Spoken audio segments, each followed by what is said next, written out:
নমস্কার বন্ধুরা, রিয়া কুকিং ব্লগে আপনাদের সবাইকে স্বাগত। তো বন্ধুরা, আজকে আমি সোয়াবিন রান্না করতে চলে এসেছি, আপনারা সবাই দেখতে থাকুন। তো বন্ধুরা, আমি আর পিসি আজকে রান্না করতে চলে এসেছি। তো আমি এইদিকে উনুনটা ধরিয়ে নেব, পিসি ওইদিকে পেঁয়াজ রসুনগুলোকে কেটে দেবে। তো বন্ধুরা, অনেকদিন পর চলে এসেছি রিয়া কুকিংয়ে। এখন আমি পেঁয়াজটা কেটে নেব।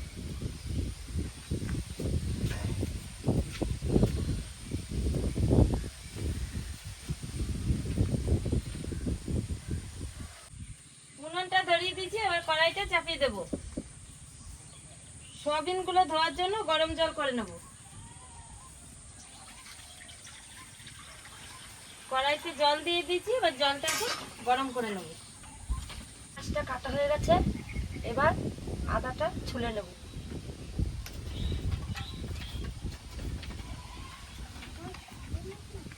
বেশি আজকে অন্যভাবে সোয়াবিন রান্না করবো, বেশ। পেঁয়াজগুলো ভেজে নেবো, ভেজে বেটে তারপর সব কিছু ভেজে তারপরে রান্না করবো, বেশ।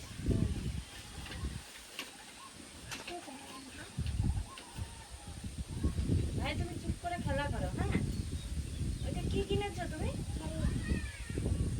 খেলনা কিনেছো? জলটা গরম হয়ে গেছে, এবার নামিয়ে নেব। গরম জলটা নামিয়ে নিয়েছি, এবার সয়াবিনগুলো এর মধ্যে দিয়ে দেবো। সয়াবিনটা হালকা একটু ভিজিয়ে রাখবো, তারপর দিয়ে দেবো।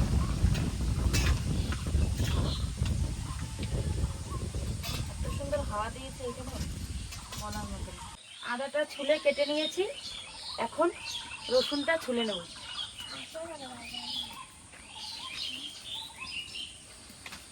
ঠান্ডা কি ভাই এখানে? হাওয়া দিয়েছে না গরম লাগছে? গরম লাগছে, তাহলে ফ্যানটা চালিয়ে নাও।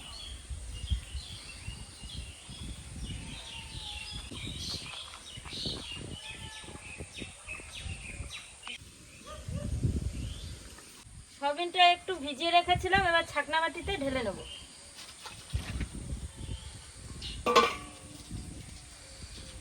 জলটা ঝরিয়ে নিয়েছি, এবার একবার ঠান্ডা জল দিয়ে ধুয়ে নেব।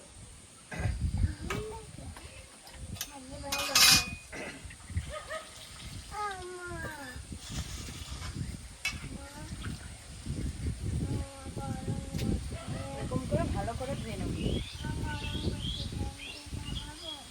হ্যাঁ, চালিয়ে নাও, এটা চালিয়ে নাও।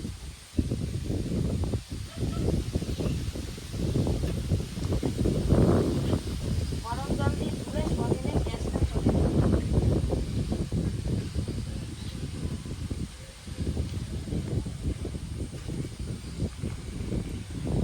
সয়াবিনটা ভালো করে ধুয়ে নিয়েছি, এটা ছাড়ানো হয়ে গেছে।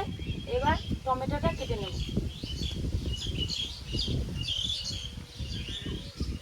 আমি এইদিকে তরকারিতে বেটে দেওয়ার জন্য জিরেটা ভেজে নেব।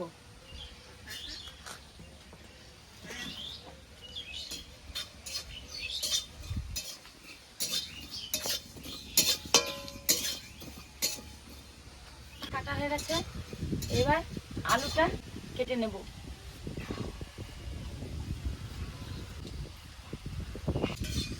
জিরেটা ভাজা হয়ে গেছে, এবার নামিয়ে নেব।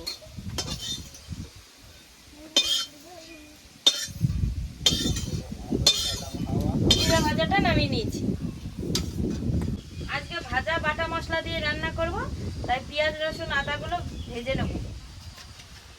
পেঁয়াজ ভাজার জন্য সামান্য একটু তেল দিয়ে দেবো।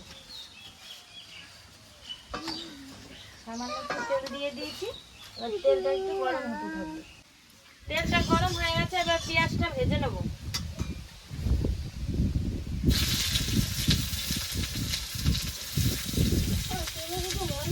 পেঁয়াজটা দিয়ে দিয়েছি, এবার নেড়ে চেড়ে ভেজে নেব।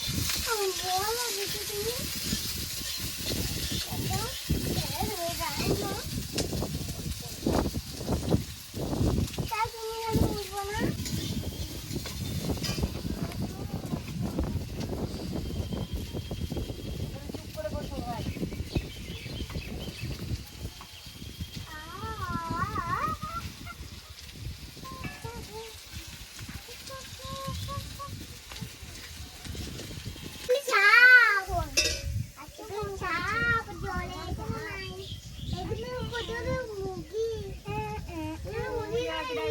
নাকি ছাগল চড়াতি কি কয় আজুং বাজুং কোনগুলো মাছ যা ধরে নিয়ে আসি গা ধরে নিয়ে আসি আমাকে ধরে নিয়ে যাবি আলুটা কাটা হয়ে গেছে এবার আলুটা ধুয়ে নেব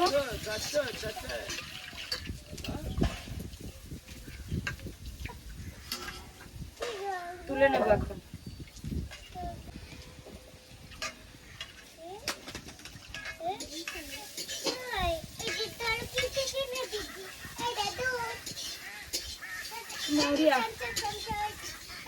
হয়ে গেছে হ্যাঁ রিয়া হয়ে গেছে তোমার পেঁয়াজটা ভাজা হয়ে গেছে এবার নামিয়ে নেব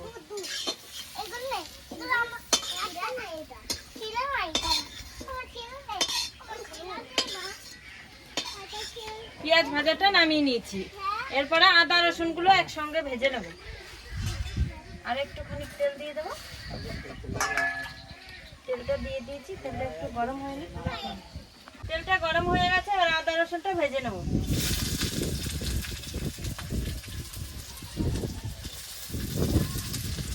আদা রসুনটা দিয়ে দিয়েছি এবার আদা রসুনটা ভালো করে ভেজে নেব জিরেটা এখন বেটে নেব আদা রসুনটা ভাজা হয়ে গেছে আমি এখন নামিয়ে নেব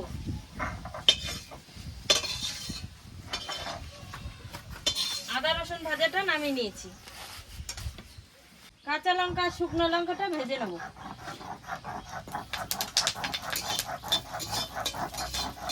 ঠিক আছে এবার জিরেটা নামিয়ে নেব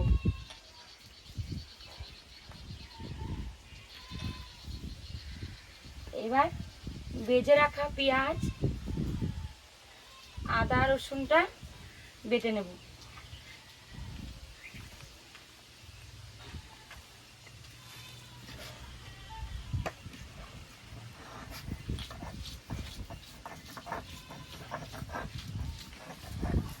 লঙ্কাগুলো ভাজা হয়ে গেছে এবার নামিয়ে নেব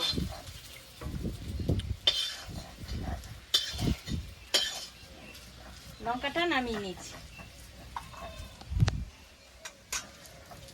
সোয়াবিন ভাজার জন্য কড়াইতে তেল দিয়ে দেব তেল দিয়ে দিয়েছি তেলটা একটু গরম হতে থাকবে আদা রসুনটা বাটা হয়ে গেছে এবার নামিয়ে নেব তারপরে ভেজে রাখা শুকনো লঙ্কাটা কাঁচা লঙ্কাটা বেটে নেব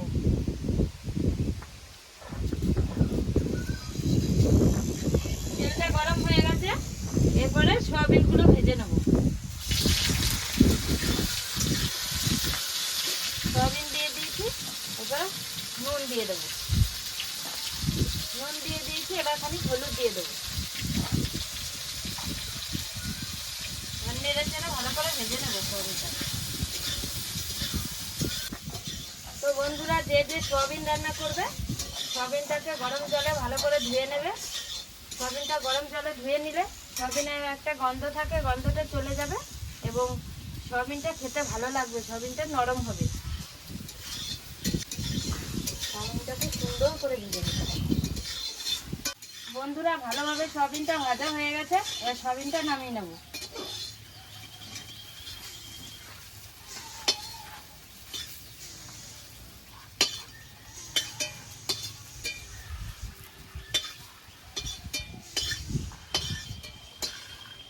সয়াবিনটা নামিয়ে নিয়েছি এরপরে তরকারি রান্না করার জন্য তেল দিয়ে দেবো তেল দিয়ে দিয়েছি তেলটা একটু গরম হতে থাকবে কাঁচা লঙ্কা শুকনো লঙ্কাটা বাটা হয়ে গেছে এবার নামিয়ে নেব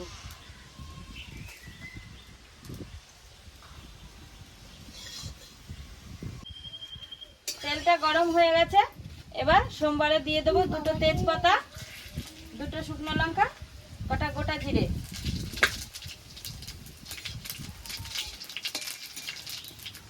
এরপরে আলুটা দিয়ে দেবো আলুটাকে ভালো করে নেড়ে চেড়ে ভেজে নেব এরপরে একটু লবণ দিয়ে দেবো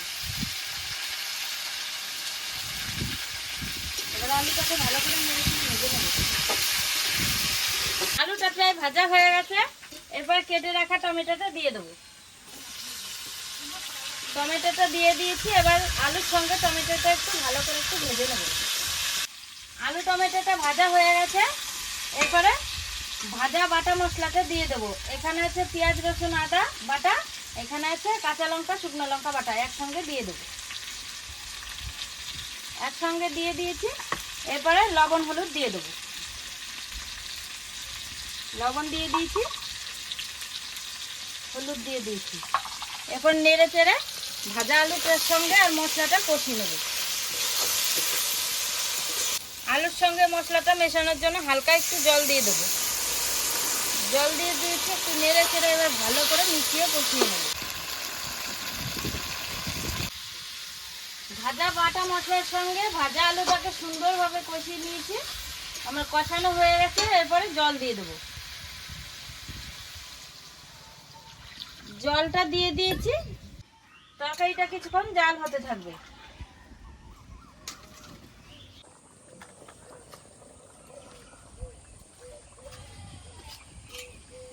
তরকারিটা জাল হয়ে গেছে। এবার ভেজে রাখা সয়াবিনটা দিয়ে দেবো। ভেজে রাখা সয়াবিনটা দিয়ে দিয়েছি।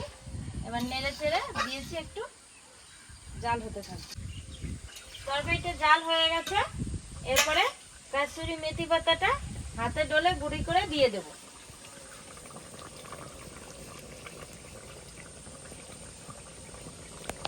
কাসুরি মেথি পাতাটা দিয়ে দিয়েছি। একটু নেড়ে চেড়ে জিরে বাটাটা দিয়ে দেব। ভাজা জিরে বাটাটা এখন দিয়ে দেব। ভাজা জিরে বাটাটা দিয়ে দিয়েছি। এরপর নেড়ে চেড়ে তরকারির সাথে মিশিয়ে নেব জিরে বাটাটা। তরকারিটা হয়ে গেছে। এবারে নামিয়ে নেব।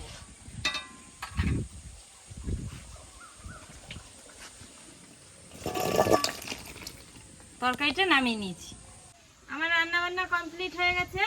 আমি পিসি আর ভাই খেতে বসে পড়েছি। এখন ভাতগুলো বেড়ে নেব।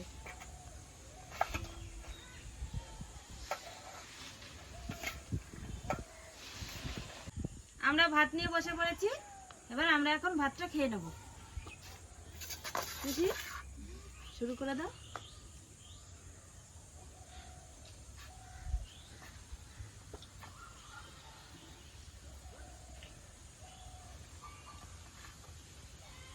সোয়াবিনটা দারুণ নরম হয়েছে।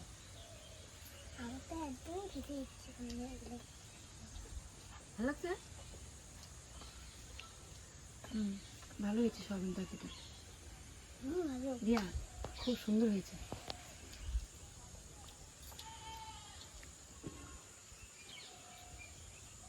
অনেকদিন পর রিয়া কুকিং এলাম। সোয়াবিনের তরকারি দিয়ে ভাতটা খাচ্ছি, খুব সুন্দর।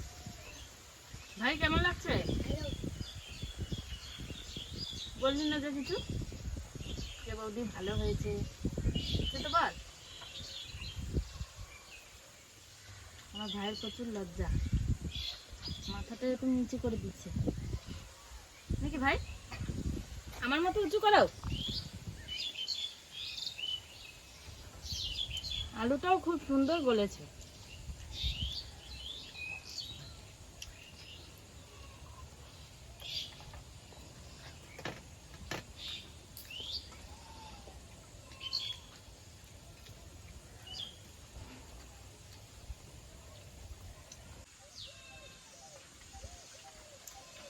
তো বন্ধুরা, আজকে ভাজা বাটা মশলা সয়াবিনের তরকারি রান্না করেছি। তো তরকারিটা খেতে ভালো লাগলো। আপনারাও বাড়িতে 2-1 দিন রান্না করে খেয়ে দেখুন, দারুণ লাগছে খেতে।